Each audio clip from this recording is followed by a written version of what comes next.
The Tampa Bay History Center presents Cuban Pathways, an expansive exhibition that tells the story of Cuba with more than 100 objects, documents, and images that span 500 years. Experience the culture, music, and history of Cuba and its ties to Tampa through this special collection of artifacts.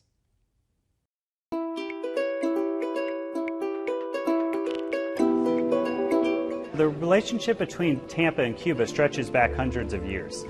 Cuban fishermen used to come to the shores of Florida's west coast to fish. And then, of course, we have cigar workers that come to Tampa in the 1800s through the 1900s. The Tampa-Cuba connection is really interesting in that it goes really far back and it's multifaceted. And that's a story that we wanted to tell in this exhibit. Well, we knew that we needed to partner with people in order to achieve over 100 objects in this exhibit. Our own collection is great, but we don't focus on Cuban history. So we had to reach out to other institutions and explore their collections, and they really worked with us to tell that story.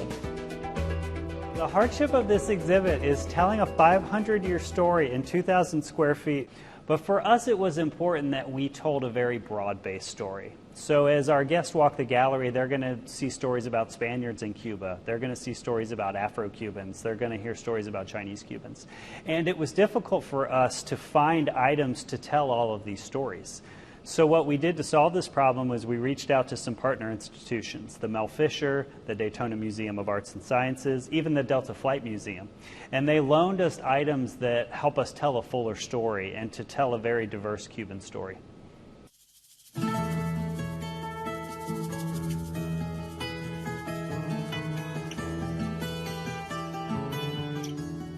They're not just one monolith, and so we really wanted to explore the different cultures that make up the Cuban people. And so we really want to take people through an experience of a little bit what it would be like to grow up or live among one of those cultures.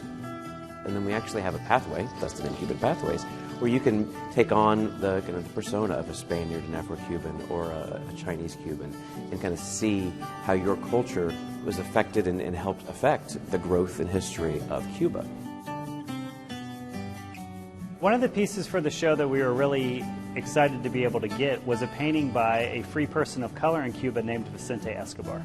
And Vicente Escobar painted the treasure of Havana in 1800. And his story is so interesting because he's a free black painter that's so successful, he's ultimately able to go to Madrid and become the painter of the Royal Chamber. Other pieces we're proud of are items from the Azarin family. This was a family that came from Spain to Cuba to the United States, and it tells a revolutionary story. And that's a story that a lot of Cubans in Florida really understand because a lot of them experienced that or something similar to that themselves. The Azarin family in the turn of the century manufactured clay products in Agosta, Alicante. Around 1917, when my father was only 7 years old, the anarchists started moving into Spain and started stealing the small businesses in that part of Spain. One of those businesses was the Azarin family business. And so they headed on a ship with barely any means to Cuba to start all over again. As their business grew, it thrived.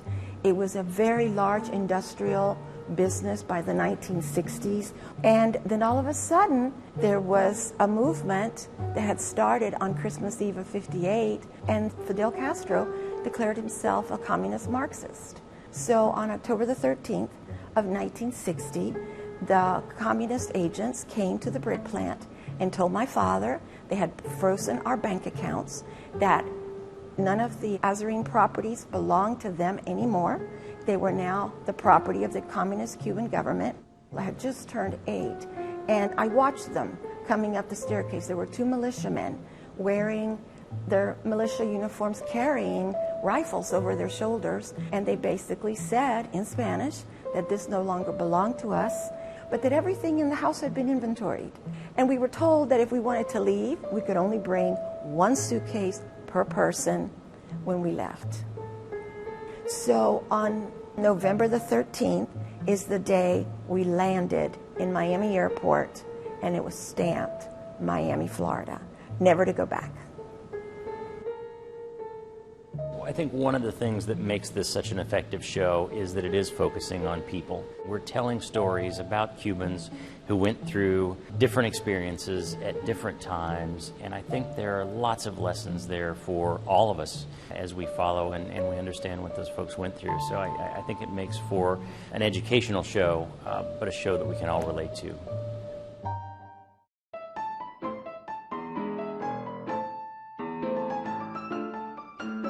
Curation is an art form. We don't just throw things on the wall chronologically and just think, well, people will engage them as they will. The goal is to create spaces that, what we like to say, have different textures. So when you walk into the exhibit, you're going to see a map from 1511.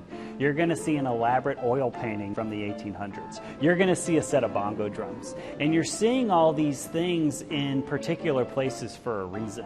The idea is that we want to have different textures that meet people at different places and tell different stories about Cuba.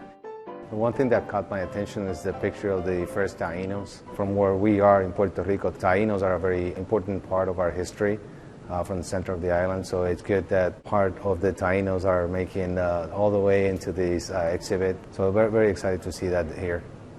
We also didn't stop at 1950 or 1970. We brought the story up to kind of literally the present, and so there are still people who are trying to make the very dangerous 90-mile trip between northern Cuba and the Florida Keys, and we have an example of that with one of the tugboats that came ashore with 12 people aboard in September of 2021, because it's still very difficult to live in Cuba, and there are people who try to leave every single day.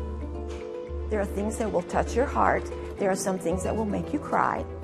But mostly we want people to learn the importance of the Cuban pathways and how it relates to Tampa. It makes you realize that Tampa is truly a pathway for so many immigrants, including the Cuban immigrants. For more information, visit tampabayhistorycenter.org.